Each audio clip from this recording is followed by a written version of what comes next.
Bonjour, c'est Marc-André.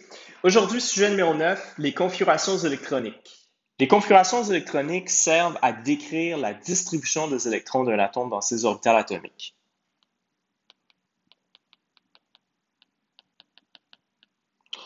Alors, prenons l'exemple de l'hydrogène qui contient un seul électron. Alors, à l'état fondamental, qui est l'état de plus basse énergie, l'électron se trouve dans une orbitale 1s. Donc, sa configuration électronique va pouvoir être présentée de deux façons. Il y a la notation SPDF. Selon cette notation-là, l'hydrogène a donc une configuration électronique de 1s1. C'est un peu similaire à la notation des orbitales. Donc, on met le nombre quantique principal en premier, là, en valeur numérique. Ensuite, on met le nombre quantique secondaire, la valeur de L, qu'on va mettre en lettres. Et en exposant, on va mettre le nombre d'électrons dans l'orbitale ou la sous-couche. Donc ici, 1 symbolise qu'il y a un électron dans la 1s. Il y a une deuxième notation, qui est la notation par case quantique, qui est un petit peu plus explicite, où là, on va représenter chaque orbitale atomique par une case. D'accord? Donc, chaque case représente une orbitale atomique. Et on va devoir identifier l'orbitale atomique, comme là on le fait ici, un S, ou les sous-couches, par exemple sous-couche 2P ou 3D. Et on va mettre en fait l'électron sous forme de flèche et le sens de la flèche va représenter le spin de l'électron. Okay? Donc, flèche vers le haut symbolise un spin positif, flèche vers le bas symbolise un spin négatif. OK, donc ça, c'est les deux notations qui sont utilisées pour les configurations électroniques. Maintenant, pour les autres éléments du tableau périodique qui possèdent plus d'un électron, il faut se référer à trois règles fondamentales. La première règle à respecter, c'est le principe d'exclusion de Pauli. Alors, selon ce principe-là, dans un atome, deux électrons ne peuvent être dans le même état quantique en même temps.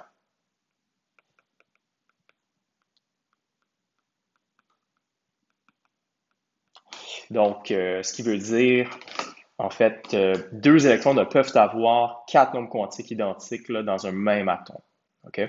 Donc, si je prends l'hélium, donc on a ici sa configuration électronique représentée sous forme de case quantique. J'ai donc dans l'orbital 1s, un électron de spin positif et un électron de spin négatif. Okay? Si je veux déterminer l'état quantique de ces deux électrons-là, ben, N, L et ML vont être identiques puisqu'ils sont dans la même orbitale, mais l'électron numéro 1 a donc un spin positif et l'électron 2 a un spin négatif. Okay? Donc, ils n'ont pas le même état quantique. OK, donc ça, c'est le principe d'exclusion de Pauli. Ensuite, pour les autres éléments, il faut suivre le principe de Lafball, qui est aussi appelé la règle du N plus L minimal. Ça va nous donner l'ordre de remplissage des orbitales atomiques. On va toujours les remplir en commençant par l'orbitale de plus basse énergie, la 1s, et on va remplir les orbitales progressivement en ordre croissant d'énergie. Okay? Donc, ce qui est écrit là, dans un atome polyélectronique à l'état fondamental. Donc, je rappelle, l'état fondamental, c'est l'état de plus basse énergie. En fait, pour les configurations électroniques, on va toujours considérer l'état fondamental, l'état de plus basse énergie. Alors, les électrons s'ajoutent un à un en remplissant les orbitales de plus basse énergie en premier.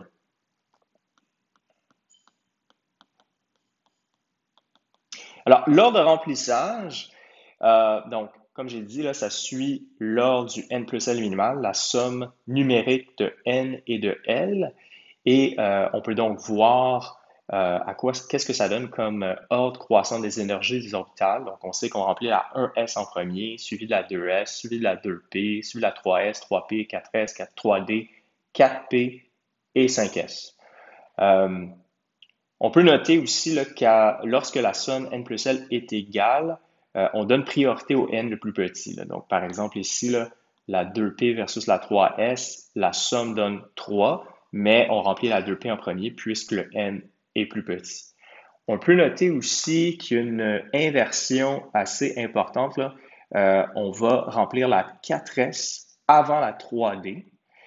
puisque la 4S nous donne une somme de 4 versus la 3D qui nous donne une somme de 5. OK. Troisième principe, la règle de Hund.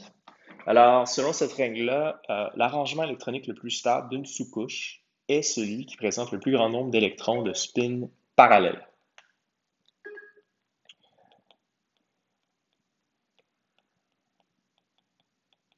OK, donc, je vais illustrer un peu ces trois principes-là pour les configurations électroniques des éléments suivants. Alors, si je prends le lithium, l'élément numéro 3, donc, configuration électronique SPDF à l'état fondamental, c'est donc 1s2, 2s1. Par case quantique, je vais simplement identifier mes cases, mes orbitales, et par défaut, je vais toujours commencer par un spin vers le haut. Donc, spin vers le haut, spin vers le bas, et ensuite spin vers le haut ici. Parfait, donc ça c'est pour le lithium. Ensuite, le beryllium, ben, je sais que la 1s2 est remplie, ensuite 2s2, puisque j'ai 4 électrons. Puis, je vais simplement compléter, là, à partir de la configuration du lithium, je vais rajouter un électron de plus dans la 2s. Continuons avec le bar, l'élément numéro 5. Alors, 1s2, 2s2. Et après l'orbital 2s, la prochaine orbitale en ordre croissant d'énergie, c'est la sous-couche 2p qui peut accommoder 6 électrons. Okay? À cause qu'on sait que quand on a des orbitales p, les valeurs de ml possibles vont de moins 1, 0 à plus 1. Okay? Donc ici, je vais dire 2p1. Et par case quantique, donc je vais donc identifier mes orbitales. Donc ça, 1s, 2s, on a 4 électrons ici. Et donc le cinquième électron, je vais le mettre dans la sous-couche 2p. Et là, on voit qu'il y a 3 cases ici. Chaque case correspond à une valeur de ml. Par défaut, les valeurs positives, on les met à gauche, les valeurs négatives à droite. Donc ça, c'est les valeurs de ml ici. Et on commence toujours arbitrairement à remplir la valeur de ml la plus élevée. Donc on commence vers la gauche avec arbitrairement également un spin positif pour l'électron. Okay? Ensuite, carbone, élément numéro 6. Donc, l'ordre de remplissage est toujours le même, là. Donc, quand j'ajoute un électron de plus, là, je le rajoute dans la première orbitale vacante, donc là, dans la 2p ici. Et par case quantique, regardons bien ce que ça donne. Donc là, j'ai mon électron dans l'orbitale 2p plus 1. Et selon la règle de Hund, il faut maximiser le nombre d'électrons de spin parallèles dans une sous-couche. Donc, pour obéir à la règle de Hund, je vais aller placer un électron de spin parallèle, donc spin positif également, non pas dans l'orbital plus 1, mais dans l'orbital ml est égal à 0. Okay? Donc, par exemple, un étudiant qui écrirait la configuration électronique suivante ferait une erreur.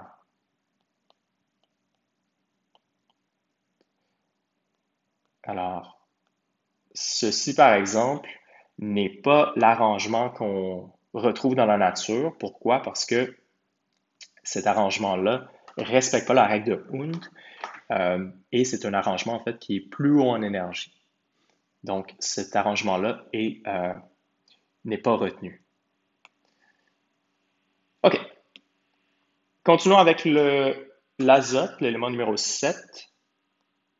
Alors, 1s2, 2s2, 2p3, ça c'est en notation SPDF. Et en notation par case quantique, 1s2, 2s2. Et bien sûr, afin de respecter la règle de Hund, je vais aller placer un électron positif, de spin positif, dans l'orbital 2p-1. Donc, soit dit en passant, là, on n'a pas besoin nécessairement d'identifier les valeurs de ml au-dessus des cases d'une sous-couche. Je l'ai fait dans le cas du bar, mais c'est libre à vous de le faire ou de ne pas le faire. OK, donc, l'ordre de remplissage qu'on a vu là, pour le N plus L minimal, c'est intriquement lié à la structure du tableau périodique. Okay? Alors, en fait, on a des blocs dans le tableau périodique qui correspondent aux orbitales atomiques, aux sous-couches qu'on va remplir. OK? Donc, si on prend la première période ici, avec l'hydrogène, on remplit une orbitale 1s. Donc, on a 1s1. Quand j'arrive à l'hélium, j'ai donc 1s2. Ensuite, pour la deuxième période, ben là, je remplis la 2s. Donc, configuration électronique, c'est 1s2, 2s1. Ensuite, 1s2, 2s2. Ensuite, c'est la sous-couche 2p qu'on remplit. Comme on sait que la sous-couche 2p contient 3 orbitales, chacun des orbitales peut contenir 2 électrons. Ça nous donne 6 cases ici. Et c'est pour ça qu'on a donc 6 éléments ici. Donc, après avoir rempli la sous-couche 2p, donc ça, là, si je prends l'exemple du néon, je vais avoir une configuration électronique de 1s2, 2s2, 2p6. Alors, suite à ça, on passe à la troisième période où on va remplir l'orbital 3s, 3s1, 3s2. Et ensuite, on passe encore à la sous-couche 3p, donc jusqu'à 3p6. Et suite à ça, on tombe dans la quatrième période avec 4s1, 4s2. Et là, il y a la fameuse inversion. Donc, après 4s2, au lieu de remplir 4p, on doit remplir la sous-couche 3d, okay, qui est donc d'un niveau inférieur, mais qui arrive après la 4s. Okay? Donc, les orbitales 3d, comme il y en a 5, 3D-2, 3D-1, 3D0, 3D plus 1, 3D plus 2, ça nous donne en fait 10 cases ici, okay, qui correspondent au remplissage progressif de cette sous-couche-là. Okay? Donc, 3D1, 3D2 jusqu'à 3D10. Et suite à 3D10, c'est là qu'on va remplir la sous-couche 4P jusqu'à 4P6. Et ensuite, on tombe dans la cinquième période avec 5S2 et on a la même inversion, mais pour un niveau plus élevé. Donc, après 5S2, on passe à 4D10. Après 4D10, on a 5P jusqu'à 5P6. Et ainsi de suite. Donc, en ce qui vous concerne, ça va être très important de pouvoir donner les configurations électroniques de tous les éléments jusqu'à la cinquième période, là, donc période 1 à 5, donc jusqu'au xénon, là, qui est l'élément 54 ici. Donc, vous êtes responsable de connaître les configurations électroniques et donc de connaître l'ordre de remplissage. Alors, pour résumer ce que je viens de présenter, donc on sait qu'une période commence toujours par un élément S, okay, donc une orbitale S qu'on remplit, et se termine avec un élément P, donc orbital P qu'on remplit en dernière dans une période. Évidemment, sauf pour la première période, là, avec l'hélium qui est à 1s2. Et autre chose à remarquer, dans une même période, le N du S va être égal au N du P et c'est égal au numéro de la période. Okay? Donc, par exemple, à la cinquième période, on remplit les orbitales 5S et 5P, le même numéro que la période. Par contre, en ce qui concerne les orbitales T, ce qu'on va faire, c'est numéro de période moins 1. Donc, quatrième période, là, les orbitales D qu'on va remplir sont les 3D, 4 moins 1. Et cinquième période, les orbitales 4D, 5 moins 1. Okay? Parlons maintenant des propriétés magnétiques des éléments. Alors, prenons configuration électronique en notation SPDF de l'oxygène. Élément numéro 8, donc 1s2, 2s2, 2p4. Alors, je vais montrer ça sous forme de casse quantique. Spin vers le haut, spin vers le bas, spin vers le haut, spin vers le bas. Ensuite, sous-couche 2p, j'ai 4 électrons à placer, donc spin vers le haut, spin vers le haut, spin vers le haut. Je respecte la règle de Hund. Une fois que j'ai rempli la sous-couche avec des électrons de spin parallèle, là, je reviens à l'orbital 2p plus 1 et je mets un spin négatif, comme ceci. Ensuite, faisons la configuration électronique du néon. L'élément numéro 10, donc 1s2, 2s2, 2p6. Spin vers le haut, spin vers le bas. Et d'accord, donc là, j'ai placé 3 électrons dans la sous-couche 2p et j'ai 3 autres électrons à placer ici. Et là, ce qu'on remarque, c'est que la configuration électronique du néon, toutes les cases quantiques sont remplies là, avec 2 électrons, versus l'oxygène qui a dans sa sous-couche 2p 2 électrons qu'on dit célibataires ou non appariés. Donc, le fait que j'ai des électrons célibataires dans le cas de l'oxygène, ça va rendre cet élément-là paramagnétique. Tandis que le néon, dont tous ces électrons sont appariés, il va être dit diamagnétique. Alors, qu'est-ce que ça veut dire paramagnétique? Bien, une substance paramagnétique, c'est une substance qui a au moins un électron célibataire, non apparié, et c'est une substance qui va être attirée par un aimant. Tandis qu'une substance diamagnétique doit avoir tous ses électrons appariés, et inversement, cette substance-là va être repoussée par un aimant.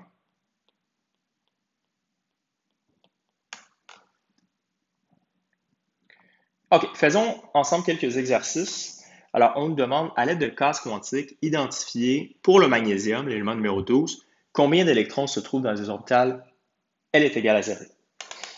OK, donc, je vais écrire la configuration électronique par case quantique du magnésium. Alors ça, c'est 1s, 2s, 2p. Donc, je vais remplir les orbitales atomiques en respectant les règles.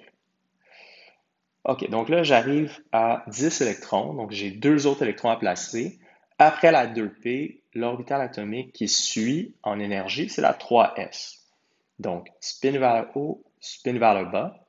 Et j'ai donc ma configuration électronique complète en case quantique pour le magnésium. Je vais pouvoir répondre à la question. On nous demande combien d'électrons se trouvent dans les orbitales L est égal à 0. Les orbitales L est égal à 0 sont les orbitales S. Donc, il va y avoir 2 électrons ici, 2 électrons ici et 2 électrons ici. Donc, ça nous donne un total de 6 électrons qui se trouvent dans les orbitales S. OK, deuxième question. Pour le phosphore, numéro atomique, c'est 15. Combien d'électrons possède une valeur de ms est égale à plus 1/2? Donc, configuration électronique encore, par case quantique.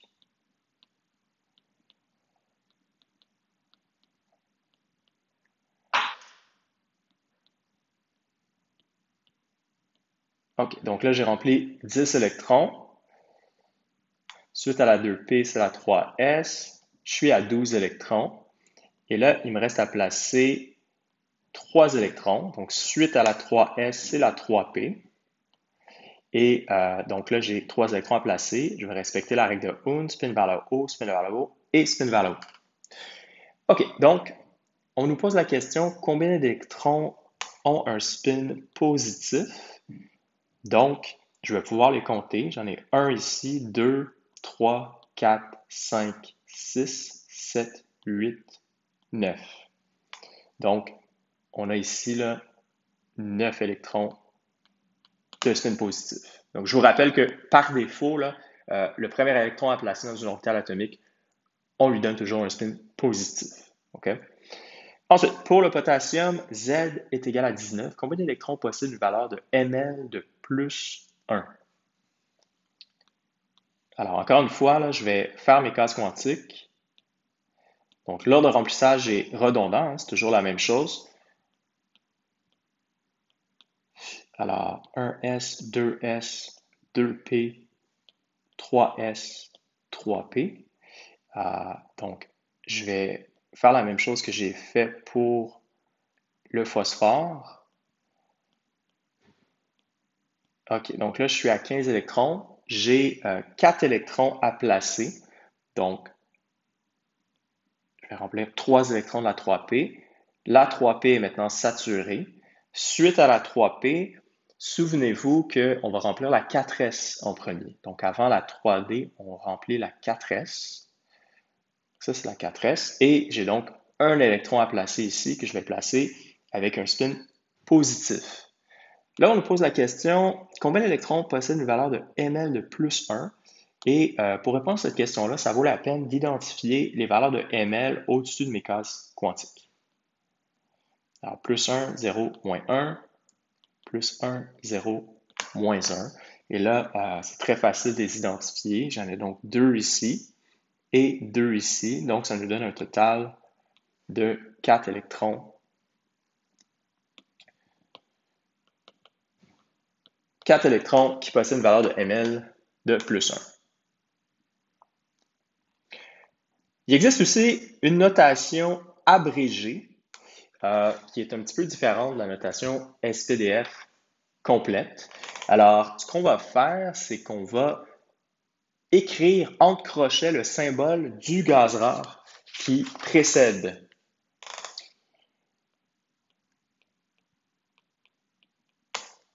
En y ajoutant les électrons supplémentaires. Donc, je vais vous donner des exemples de ceci.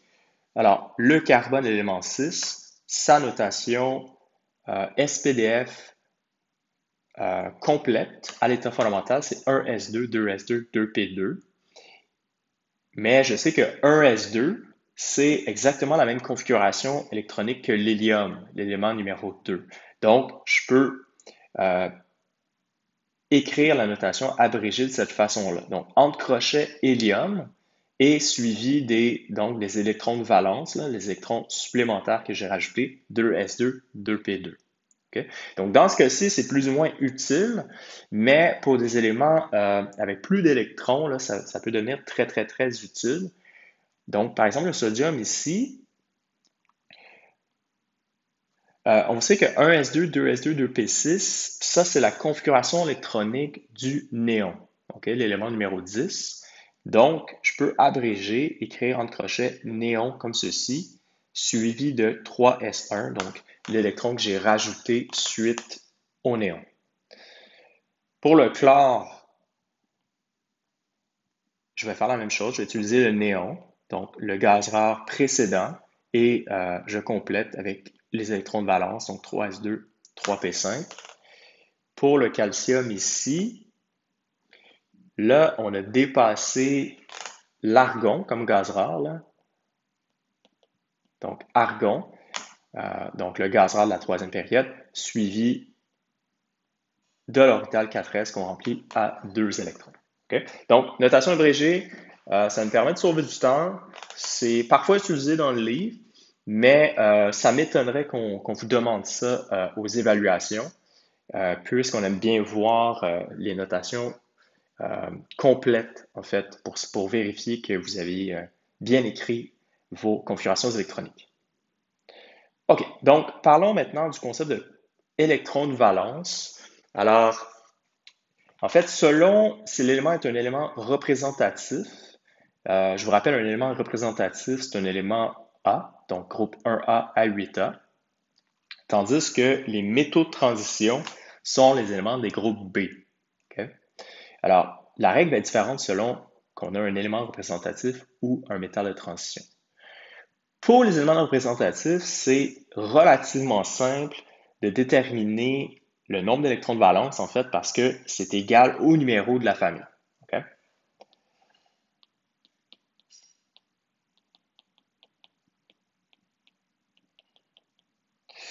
Et on va pouvoir les déterminer en comptant le nombre d'électrons sur la couche dont le N est le plus élevé. Par exemple, le chlore ici, sa configuration électronique complète, c'est 1s2, 2s2, 2p6, 3s2, 3p5. Donc, les électrons qui se trouvent sur la couche dont le N est plus élevé, ce sont ceux dans la 3s et dans la sous-couche 3p. Donc, ceux-là sont les électrons de valence. Et les autres électrons qui ne sont pas des électrons de valence, on les appelle les électrons de cœur. Donc, c'est important de pouvoir faire la distinction entre électrons de cœur et électrons de valence parce que, comme on sait, les électrons de valence, ce sont ceux qui vont nous permettre de faire des liaisons chimiques. C'est ceux qui vont déterminer la réactivité de l'élément. Donc, élément représentatif, c'est relativement simple. On prend le nombre d'électrons dans la couche dont le N est plus élevé et on sait que ça correspond aussi au numéro de la famille. D'ailleurs, le chlore est un halogène, fait partie de la famille 7A. Il a 7 électrons de valence, comme on peut voir ici. Maintenant, pour les métaux de transition, la règle est un petit peu plus subtile. On va compter les électrons sur la couche N le plus élevé, mais on va aussi compter ceux de la sous-couche D, seulement si celle-là n'est pas complète. Puis, je vais vous donner des exemples. Prenons le vanadium. Donc, vanadium, élément 23, c'est un élément de la quatrième période. Donc, on suit, là, je vais le faire en notation abrégée, là. Donc, je mets configuration électronique de l'argon, suivi de 4s2, 3d3. Je vais faire maintenant la même chose en case quantique, en notation abrégée. Alors, ça, c'est l'orbital 4s, ça, c'est la sous-couche 3D. Souvenez-vous qu'en fait, les orbitales 3D, il y en a 5, là, qui correspondent à une valeur de ml, donc 3D plus 2 jusqu'à 3D moins 2. Et donc, je remplis la 4S ici, 4S2. Et là, je vais respecter la règle de Hund. Donc, je commence toujours par les cases quantiques à gauche et je progresse vers la droite avec des électrons de spin parallèles. Donc, pour le vanadium, on a donc 2 électrons dans une orbitale de n est égal à 4, la 4s, mais on doit aussi compter les électrons de la sous-couche 3D puisque celle-là n'est pas complète à 10 électrons. Okay? Donc, ça donne un total de 5 électrons de valence. Si je prends le fer maintenant, élément 26, donc configuration électronique 4s2, 3d6, que je vais réécrire ici en case quantique.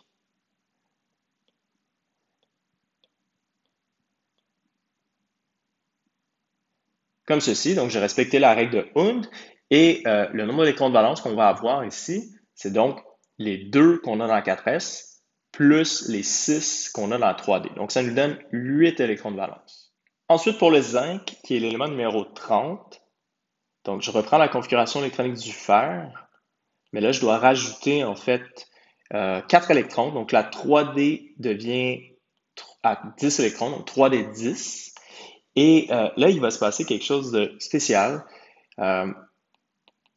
Donc, je reprends la configuration électronique de l'argon, 4s 3d. Ma 4s est à 2 électrons, puis la 3d va avoir 10 électrons. Là, il se passe quelque chose de spécial quand la 3d devient saturée à 10 électrons, c'est qu'elle va redevenir plus basse en énergie que la 4s. Donc, il y a une espèce de réinversion. Donc, ces électrons-là, qui sont dans la sous-couche 3D, ne font plus partie des électrons de valence. Donc, à ce moment-là, il y a juste 2 électrons de valence. Et, soit dit en passant, la notation SPDF qu'il faut écrire à ce moment-là va changer. Il va falloir écrire plutôt 3D10, ensuite 4S2, OK? Puisqu'il y a eu une inversion dans l'énergie de ces orbitales-là. Okay? Une fois que la 3D est saturée à 10 électrons, la 4S est maintenant plus élevée en énergie. Donc, seulement 2 électrons de valence ici. OK, donc cette fameuse inversion-là, 4S 3D, donc une fois que la 3D est complète, c'est-à-dire à 10 électrons, elle devient plus basse en énergie que la 4S et il faut réinverser l'ordre. D'accord? Donc, on l'a illustré ici. Donc, ça, c'est en respectant l'ordre de remplissage du N plus L minimal, mais il faut faire très attention pour réinverser l'ordre des orbitales atomiques une fois que notre 3D est saturé à 10 électrons, okay? Puisqu'elle est plus basse en énergie. Et ça nous simplifie également le travail là, pour calculer le nombre d'électrons de valence. Le brome étant un élément représentatif, je peux faire une petite barre ici, une séparation qui va séparer les électrons de valence des électrons de cœur ici. Ce qui aurait été problématique de faire si on n'avait pas fait la réinversion. Ce que je vous dis ici était également valable pour la 5e période. Donc, c'est la même histoire là, avec les orbitales 5s versus les 4D. OK. Parlons maintenant de la symétrie sphérique. Alors, certains éléments du tableau périodique présentent des configurations électroniques qui font exception au fameux principe de Löfbauer, la règle du N plus L minimal. Alors, voyons deux exemples ensemble, le chrome et le cuivre. Alors, le chrome, c'est l'élément 24.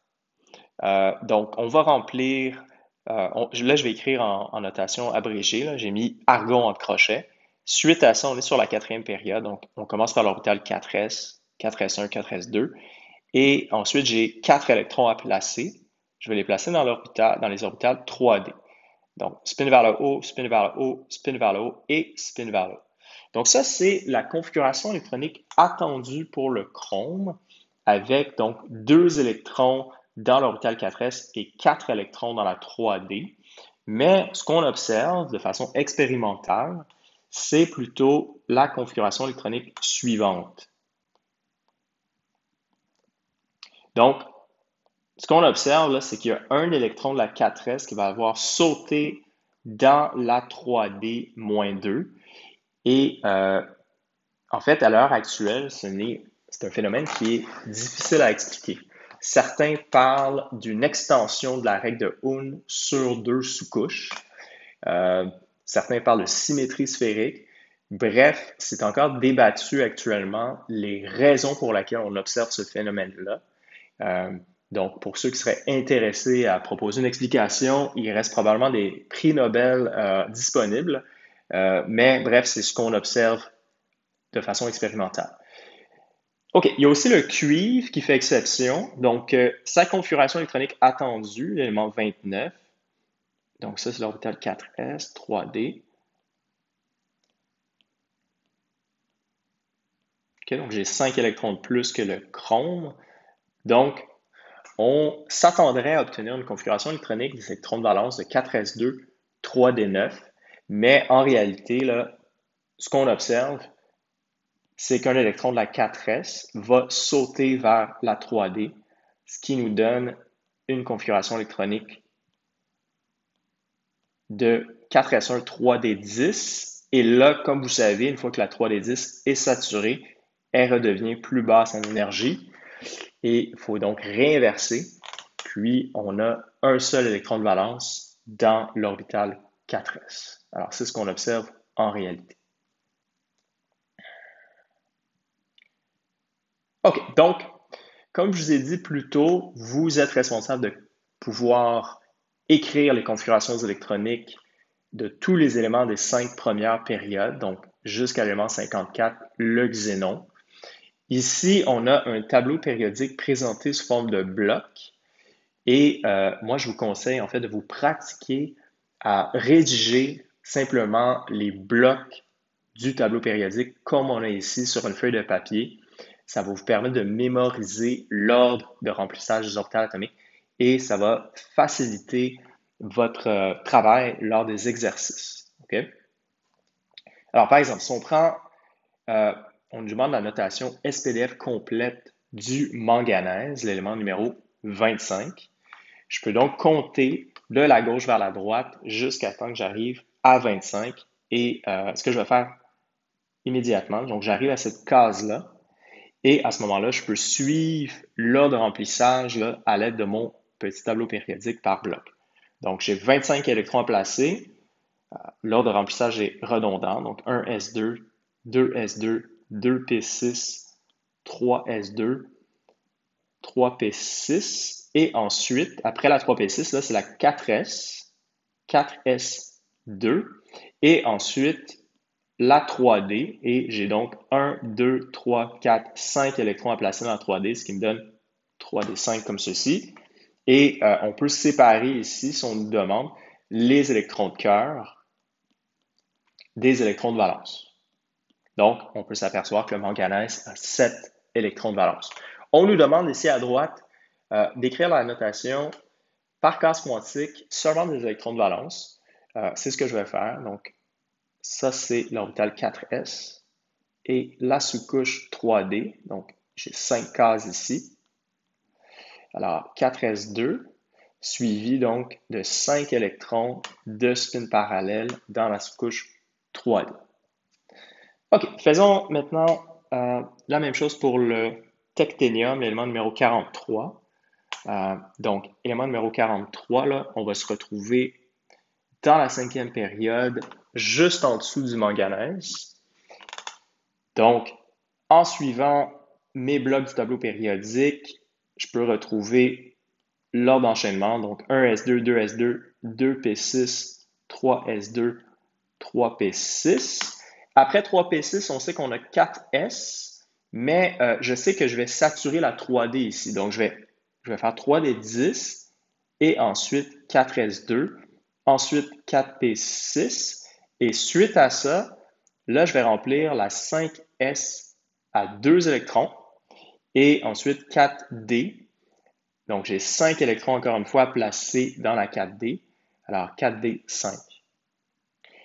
OK, donc 7 électrons de valence et ces électrons-là, si je les représente à l'aide de cases quantiques, on va avoir essentiellement le même scénario que pour le manganèse, sauf que là, ça va être un niveau plus élevé. Donc 5S et 4D, avec donc 5 électrons de spin parallèle dans la sous-couche 4D. OK, par exemple, l'antimoine, élément numéro 51. Donc 51, on est juste ici. Alors, je continue avec mon ordre de remplissage visuel. Donc 1S2, 2S2, 2P6, 3S2, 3P6, 3D10, 4S2, 4P6. Et ensuite, là, je suis supposé remplir la 5S, mais je sais que la 4D va être saturée à 10 électrons. Donc, je vais tout de suite faire 4D10, suivi de 5S2. Et là, dans les orbitales P ici, j'ai 3 électrons à placer, donc ça va être 5P3. Et j'ai donc 5 électrons de valence ici. Et ces électrons de valence-là, je vais pouvoir écrire leur configuration électronique en case quantique. Alors, orbital 5S ici, suivi de la 5P, 2 électrons dans la 5S et 3 électrons de signe parallèle dans la sous-couche 5P. Parlons maintenant des éléments des 6e et 7e périodes du tableau périodique. Alors, suite à l'élément 54, le xénon, dernier élément de la 5e période, on commence la 6e période en remplissant l'orbital 6s, donc avec le césium et le barium, donc on va arriver à 6s2. Suite à ça, on va commencer à remplir la sous-couche 5D avec le lantane qui constitue le remplissage d'une orbitale 5D. Donc, on a la configuration des électrons de valence de 6s2, 5d1. Suite à ça, la sous-couche 4f devient plus basse en énergie. Donc, suite au lantane, on va commencer à remplir les orbitales 4f. Ce sont donc 7 orbitales et ça va nous permettre d'accueillir 14 électrons au total. Et ça nous donne donc la famille des lantanides, qui sont aussi appelés les terres rares.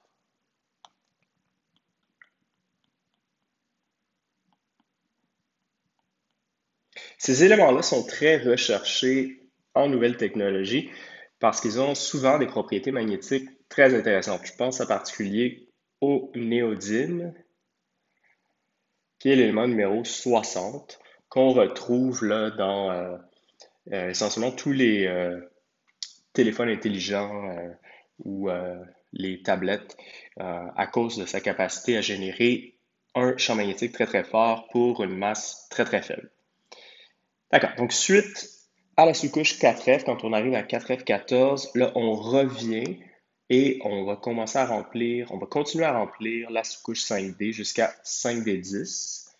Et on va rencontrer au passage des éléments comme le platine et l'or. Et suite à ça, on remplit la sous-couche 6P. Et là, ici, on a le mercure et le plomb. Et là, on arrive dans des éléments qui sont très lourds. Donc, la plupart des éléments suite au plomb sont radioactifs, sont donc instables. Et donc, on va remplir la sous-couche jusqu'à 6p6 avec le radon. Et suite à ça, on commence la septième période avec l'orbital 7s, donc francium et radium. Donc, on arrive à 7s2. Et suite à ça, c'est essentiellement la même histoire qu'on a vue à la sixième période. On va commencer à remplir la sous-couche 6d, donc avec l'actinium qui, comme configuration électronique de ces électrons de valence, 7s2, 6d1. Et tout de suite après avoir rempli un électron dans la 6d, on passe à la sous-couche 5f. Et encore une fois, donc on a 14 éléments ici qu'on appelle la famille des actiniums. Et ces éléments-là, on peut aussi les appeler les actinides.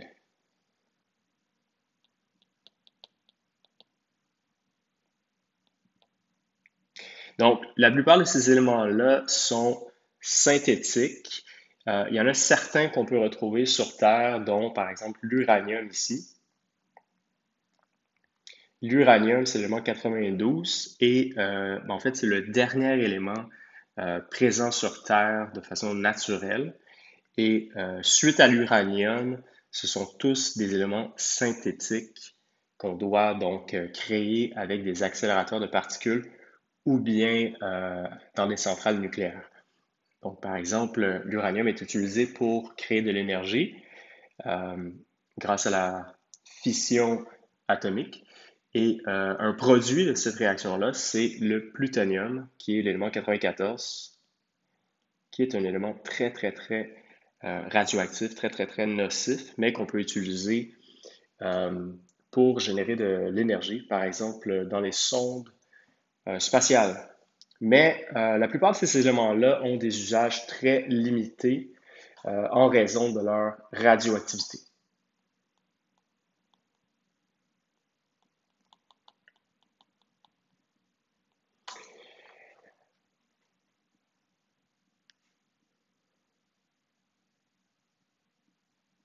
Parlons maintenant des configurations électroniques des ions. Alors, deux types d'ions, il y a les cations et les anions. Les cations, euh, leur formation s'accompagne de la perte d'un ou de plusieurs électrons de la couche de valence. Alors, prenons par exemple le sodium, qui est l'élément 11 du tableau périodique. Alors, configuration électronique, c'est 1s2, 2s2, 2p6, 3s1. Donc là, si j'enlève un électron au sodium, ça devient sodium plus. Et ce que je vais faire, c'est je vais enlever le dernier électron ajouté. D'accord? Donc, on a ici la configuration électronique du Na+. Donc, 1s2, 2s2, 2p6. Un autre exemple, si je prends le magnésium, qui est l'élément 12. Donc, configuration électronique à l'état fondamental 1s2, 2s2, 2p6, 3s2. Et le magnésium, lorsqu'il va former le cation 2+, on va enlever les électrons là, de l'orbital 3s. OK. Ensuite, le calcium, qui est l'élément numéro 20. Donc, configuration électronique 1s2, 2s2, 2p6, 3s2, 3p6 et 4s2. Le calcium a tendance à former le cation Ca2+, qui résulte de la perte des électrons de l'orbital 4s. Donc, j'ai ici la configuration électronique du Ca2+. Ce qu'on peut s'apercevoir, c'est que tous ces ions-là que j'ai décrits ont une configuration électronique identique à celle d'un gaz rare. Okay? Donc, Na+, par exemple, là, a la même configuration électronique que le néon. Et même chose pour Mg2+, tandis que le Ca2+, lui, a la configuration électronique de l'argon. Okay?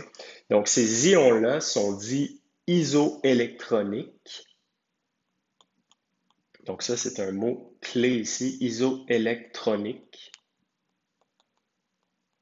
à un gaz rare. Isoélectronique, ça veut dire qu'ils contiennent exactement le même nombre d'électrons.